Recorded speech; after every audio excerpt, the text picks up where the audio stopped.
Apektado ng easterlies ang silangang bahagi ng Luzon at ng Kabisayaan, habang Intertropical Convergence Zone naman o ITZZ ang nakakaapekto sa Mindanao at lalawigan ng Palawan. Pareho po itong weather system ay nagdudulot ng mga pagulan sa ilang bahagi po ng ating bansa.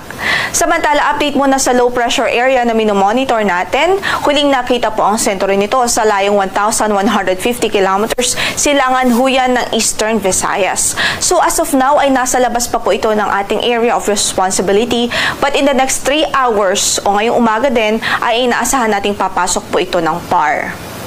Nakikita po natin sa latest analysis natin ang magiging projection po nitong LPA ay lalapit at tatawid po ito sa Northern Luzon, at ang pinaka-early na posibleng approach nito sa landmass natin ay sa araw po ng Biyernes. At dalawa ang posibleng senaryo na nakikita po natin dito sa low pressure area. Una, possible po na mabuo ito o ma-develop into a tropical depression bago pa man po ito lumapit sa landmass at bago pa ito tumawid ng ating landmass. And yung second scenario, posible pong mabuo ito after na o pagkatapos po nitong tawirin ang ating kalupaan. Gayunpaman, parehong senaryo inaasahan po natin magdudulot ng mga significant na pagulan sa ilang bahagi ng Luzon. Kaya't magantabay po tayo sa magiging updates ng Pag-asa.